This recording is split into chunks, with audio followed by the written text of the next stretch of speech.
최근 우리나라는 물론 전 세계적으로 역경의 터널을 통과하고 있음을 여러분이 인지하시는 바인데요. 그 대표적인 것이 코로나의 대유행입니다. 소위 팬데믹을 겪고 있는데요.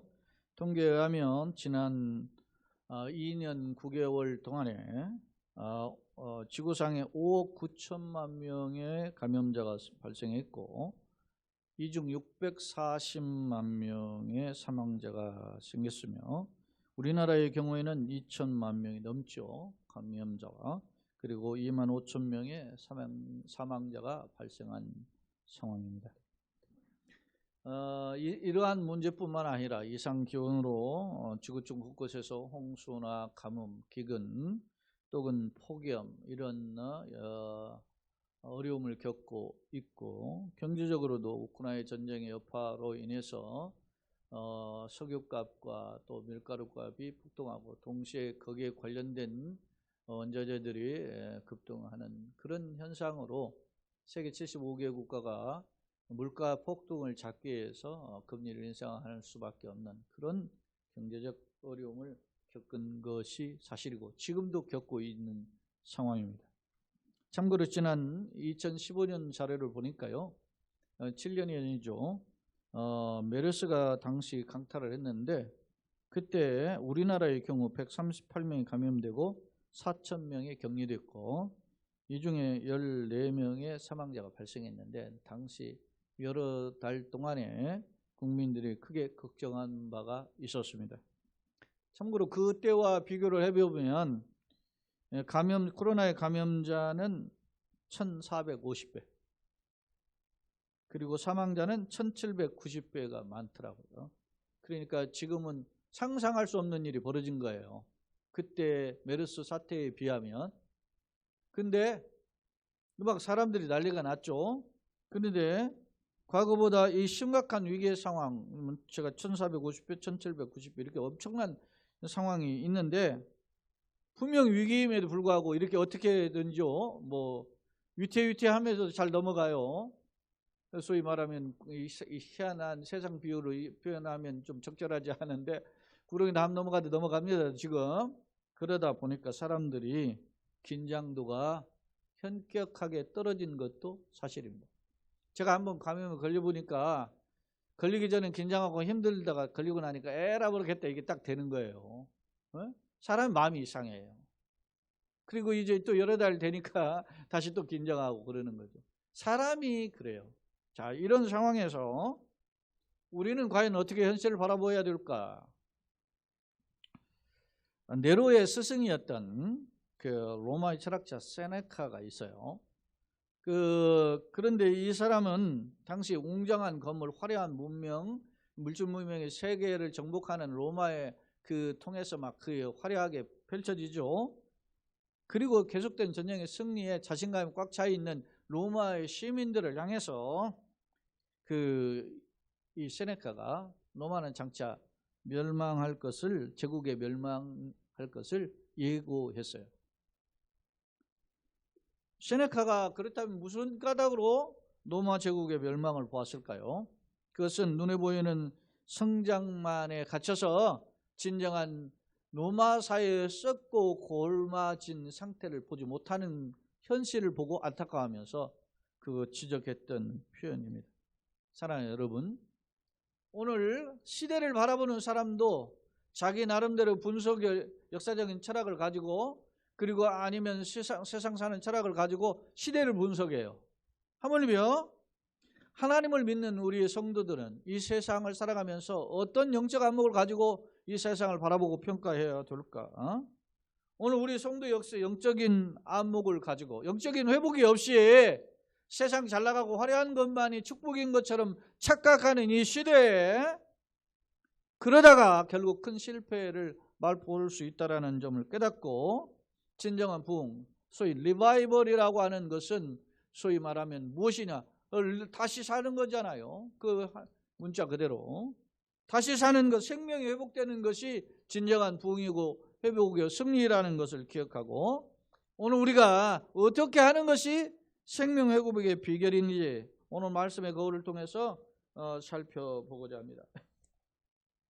자, 오늘 시편 80편은 소위 애통의 시, 그런 시로 분류되어 있어요.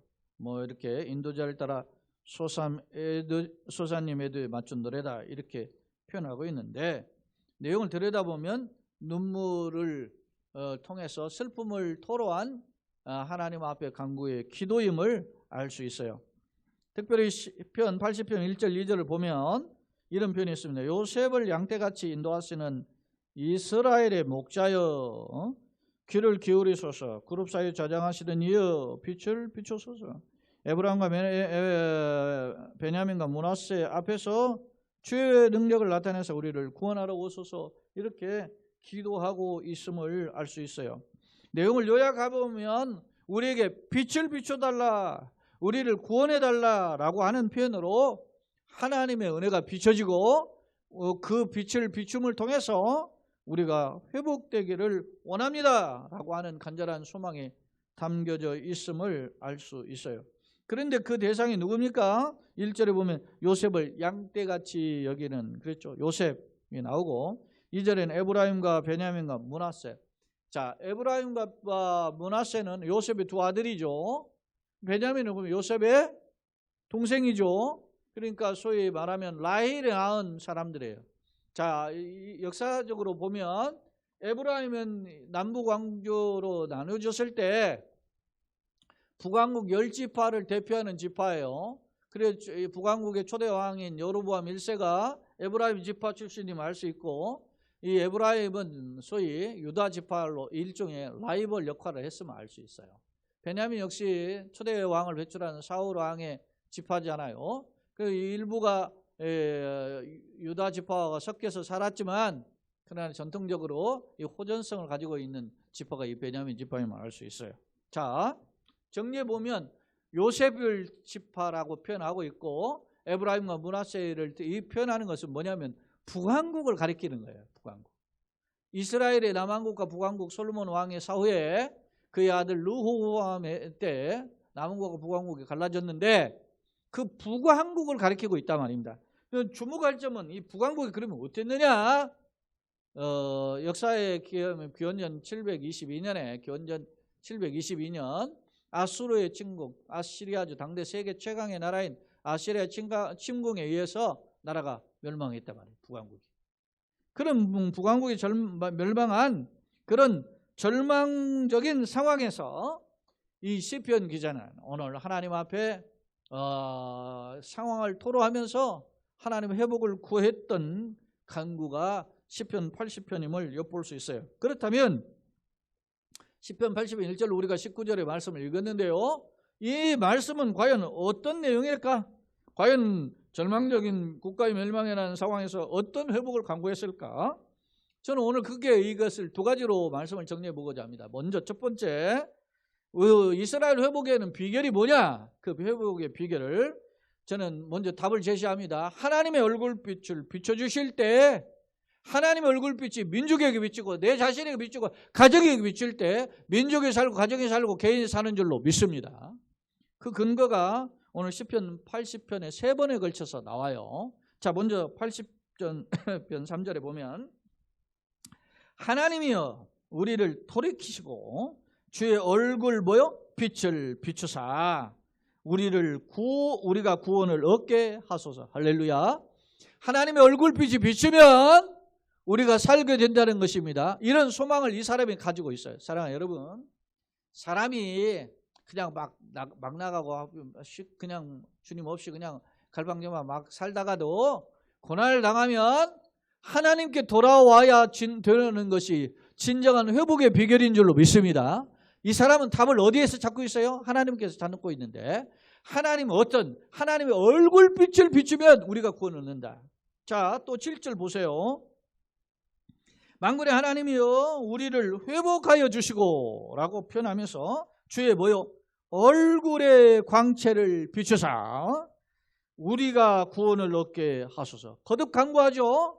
우리를 회복하는 비결이 주의 얼굴 광채를 비추면 우리가 구원을 얻는다는 분명한 확신을 하고 있고, 그 얼굴빛을 비춰달라고 기도하고 있습니다. 또한 마지막 19절에 보면 만군의 하나님 여호와여 우리를 돌이켜 주시고, 다시면 돌이켜 달라는 회복해 달라는 말이죠. 회복해 주시고 주의 뭐를? 얼굴의 광채를 우리에게 비추소서. 그러면 우리가 구원을 얻게요? 얻을 것입니다. 할렐루야. 사랑하는 여러분, 세 번에 걸쳐, 세 번은 반복 강조죠. 세 번에 걸쳐서 하나님 얼굴빛이 비추면 이스라엘 민족이, 멸망한 이스라엘 민족이 그래도 하나님 은혜로 회복될 수 있다라는 소망과 확신을 가지고 있었음을 알 수 있습니다. 사랑하는 성도 여러분, 그렇습니다. 참된 회복의 비결은 하나님의 은혜가 우리 가운데 부어져야 회복이 되는 줄로 믿습니다. 코로나에서 해방이, 경제에서 해방이 되고 국가의 어떤 전쟁에서 해방이 되면 하나님이 불쌍히 여겨주셔야 회복되는 줄로 믿습니다. 그런 회복의 역사가 우리의 가정과 교회와 우리 개개인의 삶에 나타나길 예수님의 이름으로 축원합니다. 자, 보세요. 당시 멸망당했던 북왕국의 모습의 실상을 한번 들여다봅시다. 5절 6절에 보면, 자, 주께서 그들에게 눈물의 양식을 먹이시며 많은 눈물을 어떻게 해요? 마시게 하셔. 그러니까 하나님의 진노로, 심판으로 눈물의 양식, 울면서 먹는 거예요 지금. 그러니까 탄식과 통곡의 모습을 알 수 있죠. 슬픔에 빠진 비탄의 모습 가운데서 이 살고 있는 이스라엘의 현상을 보여줘요. 자, 6절에도 우리의 이웃에게 어떻게 해요? 다툼거리가 되게 하시고, 이웃과 싸움거리가 되는 거죠. 싸웠는데 어떻게 이기기는커녕 망했어요. 그리고 어떻게 했습니까? 우리의 원수들이 서로 뭐요? 비웃나이다. 자신들을 향하여 원수들이 조롱하는 현상을 지금 겪고 있음을, 그 실상을 토로하고 있음을 알 수 있습니다. 당시 이스라엘의 백성들이 눈물 양식을 먹으면서 원수들에게 조롱거리가 되는 신세를 지금 한탄하면서 하나님, 우리에게 주님의 얼굴빛을 비춰주세요 라고 기도하였던 것입니다. 사랑하는 여러분, 자, 그렇다면 하나님의 얼굴빛은 진정한 회복과 어떤 관계가 있을까? 도대체 왜 하나님의 얼굴빛을 비춰달라고 했을까요? 자, 신약의 축도는 고린도후서 13장 13절에 외기도 쉽죠. 고린도후서 13장 13절이 뭡니까? 성부와 성자와 성령의 은혜가 너희 가운데 함께 있을지어다. 이게 신약의 축도죠. 고린도후서 13장 13절이 그렇게 기록되어 있어요. 근데 구약의 축도가 어디냐면 민수기 6장 23절로 26절이에요. 자, 하나님께서 모세에게 말씀하시기를 너는 너의 형 아론과 그의 아들들, 그러니까 아론과 그의 아들들은 대제사장 가문이죠. 대제사장들이 민족을 위해서 이런 축복을 해라 이렇게 이야기했어요. 자, 그러면 한번 내용을 한번 들여다봅시다. 민수기 6장 23절로 26절에 보니까 하나님께서 아론에게 어떻게 했냐, 아론과 그의 아들들에게 말하여 이르기를 너희는 이스라엘 자손을 뭐라고? 위하여, 이스라엘 백성들을 위하여 이렇게 뭐대? 축복하여 이르되. 하나님 복을 빌라. 축복은 하나님께 복을 비는 기도가 축복 기도죠. 축복하여 이르되 여호와는 네게 복을 주시고 너를 지키시기를, 하나님 복을 주시고 너를 지키시기를 원하며 여호와는 그의 뭐요? 얼굴을 네게 비추사 은혜 베푸시기를 원하며 여호와는 그 얼굴을 네게로 향하여 드사 평강 주시기를 원하노라 라고 이렇게 축복 기도하라는. 할렐루야.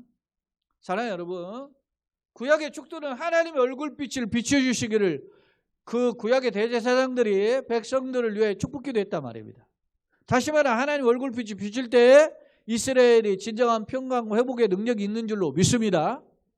그렇기 때문에 오늘 시편 기자는 하나님의 얼굴빛을 비춰서 우리를 구원해달라고 그렇게 기도했다라는 사실입니다.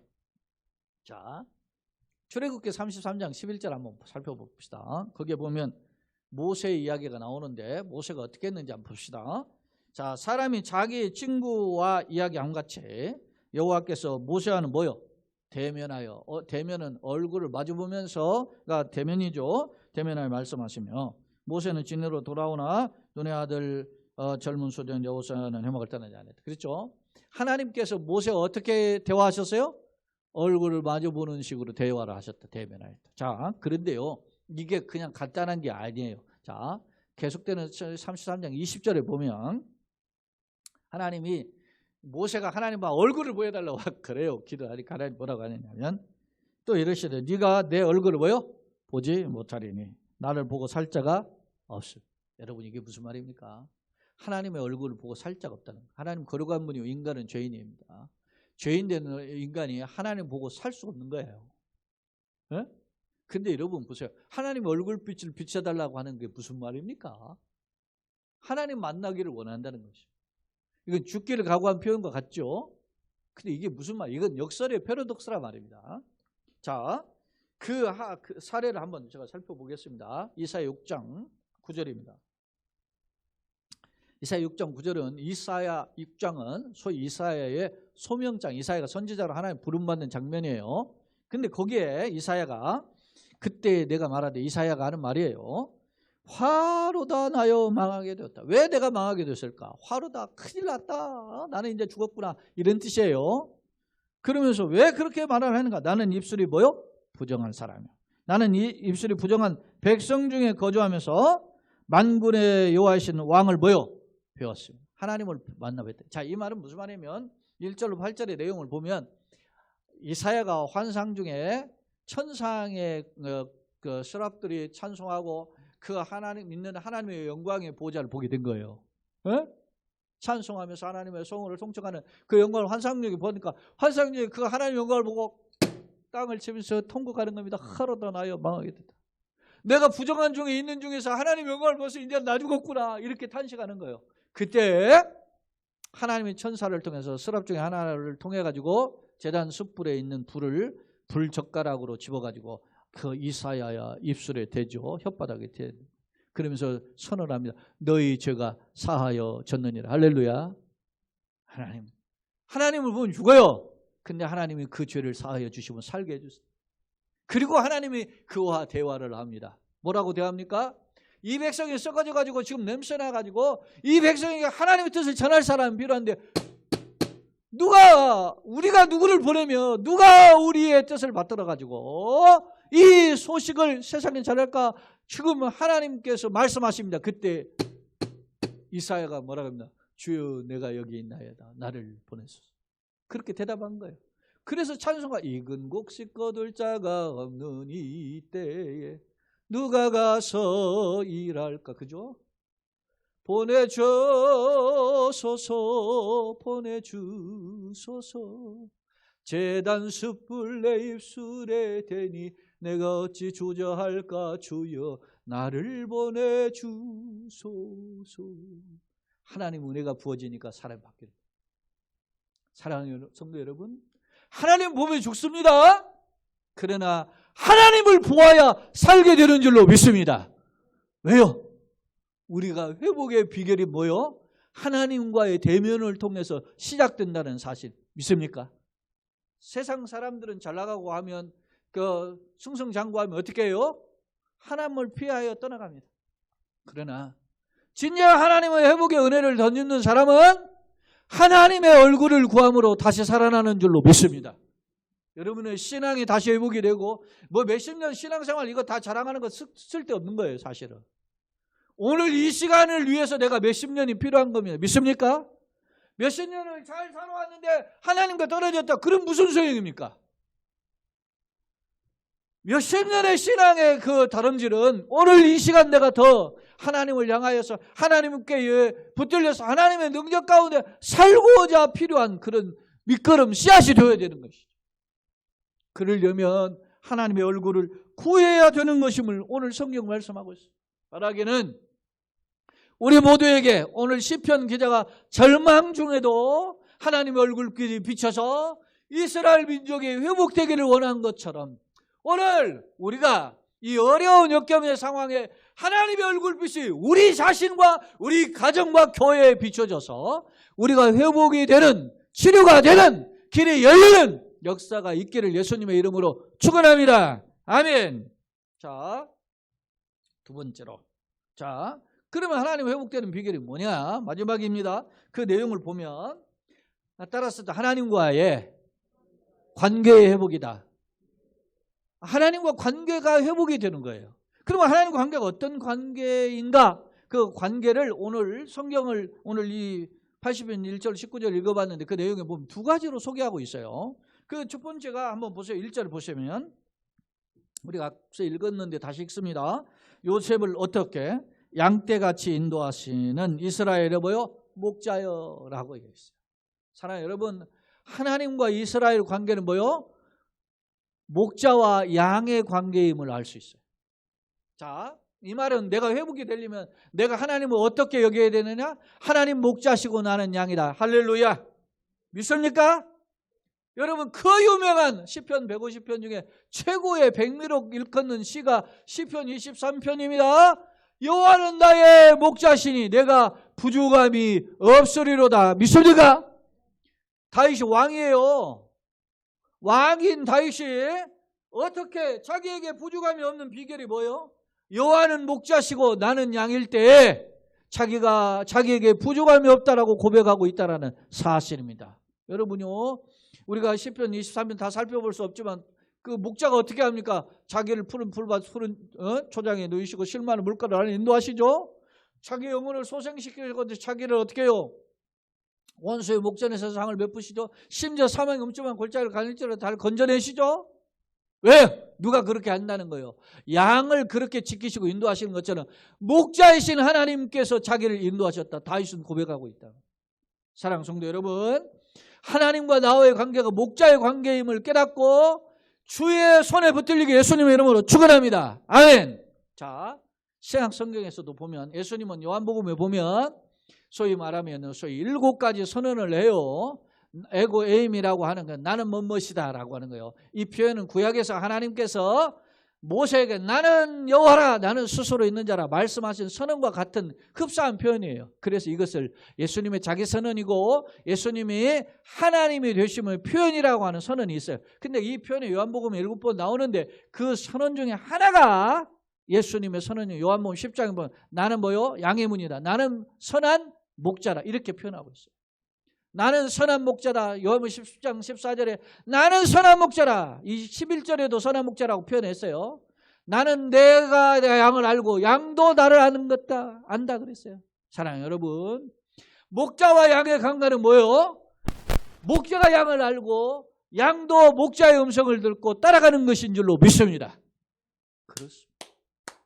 오늘 시편 기자는 하나님 목자시고 나는 양이시다.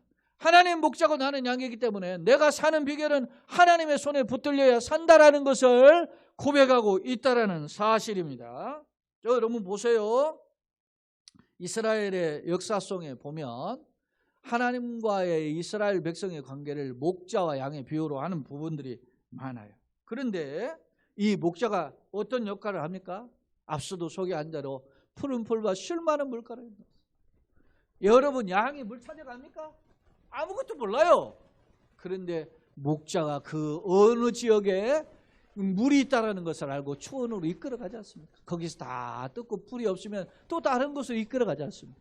어찌 그뿐입니까? 저녁에는 약을 우리에 드리고 목자는 자지 않아요. 그리고 맹수들이 오면은 그렇게 어떻게 보면 혈투를 벌이면서 맹수를 쫓아내죠. 밤에는 또 맹수뿐만 아니라 도둑이 와서 양을 훔쳐가기도 하죠. 그런 도둑 보세요. 예수님도 말씀하시잖아요. 도적이 요한복음 10장 10절 도적이 오는 것은 도적질하고 죽이고 멸망시키는 거죠. 인자가 온 것은 양으로 생명을 하고 더 풍성히 얻게 하려. 예수님은 양을 위하여 목숨을 거시는 거예요. 그 목자이신 예수님께 붙들려야 되는 줄로 믿습니다. 그래서 우리가 저 어렸을 때부터 많이 불렀던 찬송 알죠? 그게 뭡니까? 주는 나를 기르시는 목자요. 나는 그의 어린 양. 할렐루야. 주님 목자이신 주님의 손에 붙들려 걸어가는 진정한 하나님 은혜의 능력에 붙들리는 저와 여러분 되시길 예수님으로 축원합니다. 또 하나님 관계를 어떻게 표현하냐 8절을 보세요. 자, 주께서 한 포도나무를 애굽에서 가져다가 민족을 쫓아내서 그것을 뭐라고? 심으셨나이다. 자, 이스라엘 관계를 하나님은 농부요, 이스라엘은 뭐요?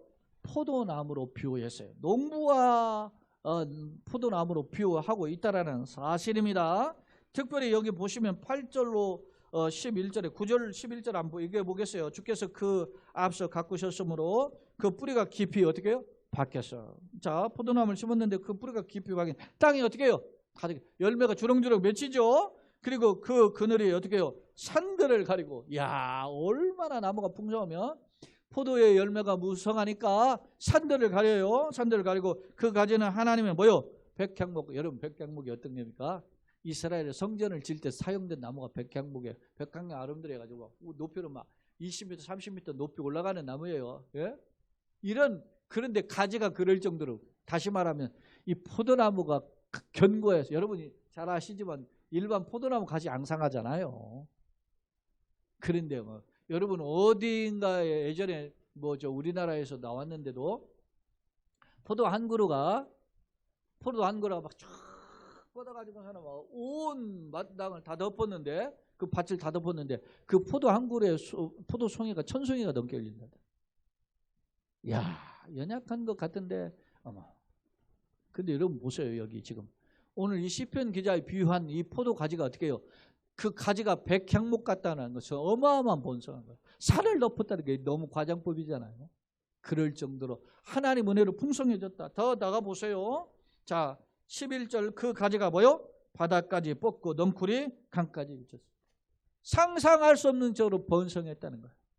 이렇게 하나님께서, 여러분 보세요. 8절에 애굽에서 가져다가 이걸 포도나무 심어. 애굽은 어디에 지금? 이스라엘 종살이 하던 곳 아닙니까? 그곳에서 가져다가 이스라엘이 심었다는 거, 적과 꿀이 흐르는 땅에. 그러죠? 종살이 하던 곳에 이걸 심어가지고 이렇게 풍성해졌는데 이스라엘 백성이 착각하고 교만에 빠져서 하나님 멀리 떠난 거죠. 우상숭배. 사랑하는 성도 여러분, 따라서 합시다. 지금까지 걸어온 거 주의 크신 은혜다. 믿습니까? 이런 고백을 할 수 있는 저와 여러분, 지금까지 걸어왔으면 주의 크신 은혜면 걸어갈 길도 주의 은혜로 걸어갈 줄로 믿습니다. 그것입니다. 여러분요, 그래서 우리가 살아가면서 때로는 고난이 우리의 삶이 유익임을 깨닫게 돼요.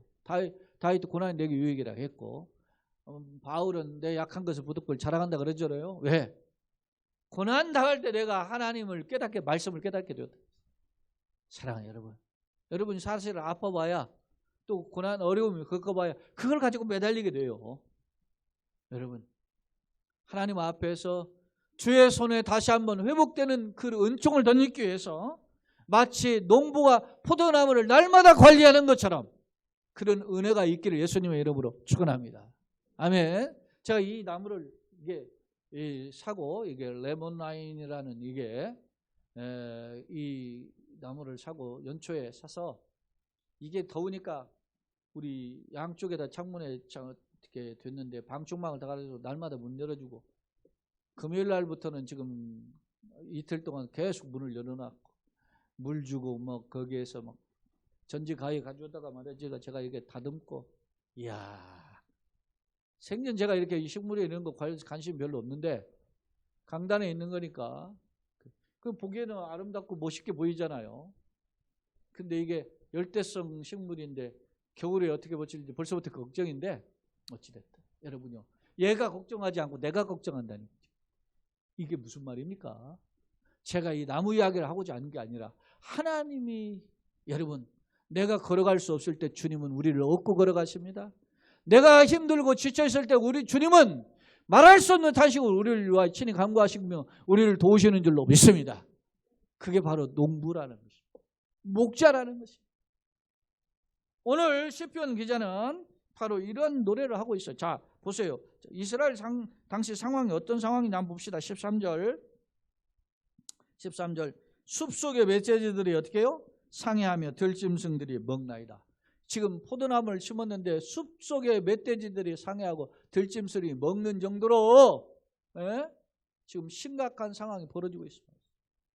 이스라엘 공격했죠. 지금 멸망하는 이 상황이 있죠. 다 14절 17절을 보면 이런 표현이 있어요. 만군의 하나님이여 구하옵나니 돌아오소서. 하나님이여 굽어보시고 이 포도나무를 돌봐달라고 그러죠. 이스라엘을 돌봐달라는 겁니다. 자, 15절. 주의 오른손으로 심으신 줄기요 주를 위하여 힘있게 하신 가지입니다. 그것이 불타고 매임을 어떻게 해요? 배임을 당했어요. 배임을 당하고 주의 면책으로, 주님의 얼굴에서 면전에서 책망하심으로 멸망하오니. 17절. 주의 오른쪽에 있는 자 곧 주를 위하여 힘있게 하신 인자에게 주의 손을 얹으소서. 하나님 다시 한번 살려달라고 기도. 사랑해요. 따라서 한번 갑시다. 하나님이여, 나를 불쌍히 여기소서. 우리 가정을 불쌍히 여기소서. 교회를 불쌍히 여기소서. 민족을 불쌍히 여기소서. 세계를 불쌍히 여기소서. 제가 신학교 때 하나님 앞에 기도하는 법칙을 배웠는데 그 법칙이 지금까지 있었어요. 근데 그 가장 중요한 법칙이 뭐냐면 하나님이여 불쌍히 여기소서라는 기도예요. 이 기도가 최고의 기도예요. 나는 딴 거 없어요. 하나님 나를 불쌍히 여기소서. 마치 세례가 가슴을 치면서 고개를 들지 못하고 나를 불쌍히 여기소서. 불쌍히 여겨주세요만 사는 줄로 믿습니다. 사는 비결은 하나님께서 불쌍히 여기셔야 돼요. 목자가 양을 불쌍히 여기든 농부가 포도나무 가지를 불쌍히 여기든 불쌍히 여겨야만 주님의 손길이 얹어지게 되는 줄로 믿습니다. 돌봐주시는 줄로 믿습니다. 우리 자신과 가정을 불쌍히 여겨주셔야 된다는 말이에요. 그럴 때 살아난다는 것이에요. 자, 그러니까 18절에 그리하시면 불쌍히 여겨주시고 손을 얹어주시고 주님의 회복의 손길이 미치면 그런 뜻이에요. 18절 그리하시면 다 같이 우리가 주에게서 물러가지 아니하오리니 우리를 소생하게 하소서. 우리가 주의 이름을 부르리이다. 주님과의 관계가 회복이 되고 살아나는 길이 열리게 되는 줄로 믿습니다. 사랑하는 성도 여러분, 목자와 양의 관계, 농부와 포도나무의 관계는 뗄래야 뗄 수 없는, 다시 말하면 불가분의 관계임을 알 수 있어요. 그렇습니다. 오늘 우리가 회복이 돼야 돼. 오늘 이번에 수련의 주제 주여 우리를 회복하소서인데 회복의 비결이 뭐냐 말입니다. 그것은 하나님의 얼굴빛에 비치는 것입니다. 할렐루야. 동시에 하나님과 관계가 어떤 관계가, 목자와 양의 관계, 농부와 포도나무 관계에서 하나님과 관계가 회복이 되면 우리가 회복되는 줄로 믿습니다. 바로 오늘 시편 기자는 이런 관계 회복을 주님 앞에 호소하며 하나님의 능력이 덧입혀지기를 간구했던 것입니다. 바라기는 이런 은혜가 덧입혀지기를 예수님의 이름으로 축원합니다. 아멘. 말씀을 정리해 봅니다. 사랑하는 성도 여러분, 그렇다면 지금 여러분의 형편은 어떻습니까? 사람마다 달라요. 가정마다 다르고 혹자는 와르르 보면 힘들합니다. 어떤 사람은 또 세상 말로 고생합니다. 어떤 우리 교우들 중에는 또 인력시장에 나가서 일하는 자도 있습니다. 어떤 사람은 남모를 문제로 고민합니다. 집 문제로 걱정은 또 있어야 되고 어떤 사람은 또 막 더 힘들어지는 이 상황 속에서 절망하고 어떤 사람 앞서 말한 대로 코로나나 여러 각종 어떤 건강의 문제로 지치고 힘들어하는 것도 사실입니다. 이러한 문제들은 남들이 겪는 문제보다 내가 겪는 문제가 제일 큰 거예요. 힘들다 말입니다. 그런데 이 문제의 해결이 내가 아니라 우리를 회복하시는 여호와께 달려있는 줄로 믿습니다. 말라기 선지자 여호와를 경외한 자는 치료하는 광선이 나와서 외양간에 나와서 송아지가 뛰는 것처럼 뛰게 될 것임을 말씀을 할렐루야. 그 치료의 회복은 어떤 자에게? 여호와를 경외하는 자에게. 그것이 육신의 질병의 치료 회복으로 우리의 삶의 문제의 길을 여시는 회복으로 나타나게 될 줄로 믿습니다. 그러려면 우리가 목자이신 주님을 만나야 되고 그러려면 우리가 농부이신 주님을 만나야 되는 거예요. 그럴 때 우리가 비록 사망의 음침한 골짜기를 다니지라 해를 두려워하지 않을 것은 주께서 나와 함께 하시는 주의 지팡이와 막대기가 나를 안위하시나라고 말씀한 것처럼 주님 우리를 비상하게 돌봐주실 줄로 믿습니다. 살다 보면 지치는 겁니다. 살다 보면 탈진하게 돼요. 소위 번아웃 된다는 거예요. 탈진하는 그런 상태에 도달하게 돼요. 실질적으로 저 인도에서 활동했던 존 스텔리라고 하는 스텔리 존스라고 하는 선교사가 있죠. 이분이 말이지 전도해도 안 되니까 막 탈진했어요. 그래가지고 낙심해가지고 절망해 있을 때 그래도 하나님을 찾는 것, 하나님 어떻게 하면 좋습니까? 할 때 하나님이 그에게 마음속에 음성이 들려왔어요. 왜 너가 탈진하느냐? 하나님 내가 열심히 했는데도 안 되지 않습니까? 그러니까 하나님이 그의 마음속에 생각을 하게 하시는데 사과나무를 생각해. 야, 사과나무를 심었는데 바로 1년생이 바로 열매가 걷는 역 봤냐? 아닌데요. 그런데 여러분요, 농사꾼들이 사과나무에서 처음에 한 1, 2년마다 열매를 딱 맞으면 막 좋아가지고 막 그랬는데 그렇게 하면 안 된다는 거예요. 농사꾼들이. 뭐라 그래요? 전문가들이 뭐라 그러냐면 그걸 나오면 얼른 잘라주라는 거예요. 그냥 그 해는 포기해요. 기대한 연수에 차지도 않았는데 나면 빨리 잘라주라는 거예요. 왜? 그래야 그 다음부터 이 가지가, 이 사과나무 가지가 굵어지기 시작한다는 거예요. 참고 기다리는 기간, 인내의 기간이 있어요. 준비하는 기간이 사과에게도 필요하다는 것입니다. 하나님은 그런 경영의 원칙으로 때로는 우리를 지켜보고 우리를 기다려주시고 있고, 그런데 우리는 열매가 없어서 안달날 경우가 많단 말이에요. 돈이 있다면 돈 하게 됩니다. 건강되면 건강 때문에 지쳐 있습니다. 사랑 관계 있으면 그것 때문에 당장 해결해야만 되는 것처럼 생각합니다. 바로 이런 상황에 하나님의 때를 바라보는 믿음 지혜가 있기를 예수님의 이름으로 축원합니다.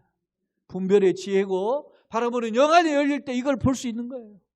오늘 이 힘든 시기에 가장 더운 시간 아닙니까? 이 시간에 우리가 늘 수련회를 하는, 우리가 해마다 8월 1일 7월 마지막에 해서 8월 1, 2, 3일에 했는데 이번에 한 주 늦춰서 했는데요. 이것은 무엇을 합니까? 영적으로, 따라서 영적으로 보약을 먹는 시간이다. 아멘. 여러분 지치고 힘들 때 영적 보약을 먹어서 다시 한번 내가 이 차지에서 충전해서 세상 앞에 다시 승리의 길을 걷고자 하는 결단의 과정입니다. 오늘 시간 첫 시간입니다. 오후에 두 번째 시간입니다. 계속되는 시간 네 번의 시간을 통해서 하나님께서 목사입을 통해서 여러분 가운데 전달될 때 여러분의 마음밭에 옥토처럼 준비돼서 그 말씀에 따라 30배, 60배, 100배의 결실이 되는 축복의 걸음이 되고 그의 가정이 되고 기도하는 제목 응답받고 길이 열리는 역사가 있기를 예수님의 이름으로 축원합니다. 아멘. 바라기는 주님의 우리에게 얼굴을 향하여 드사 얼굴빛을 비추사 은혜를 베푸시고 평강하시고 길을 여시고 응답하시는 축복의 역사가 우리 교회 가정 성도 가운데 있기를 예수 그리스도의 이름으로 축원합니다. 아멘.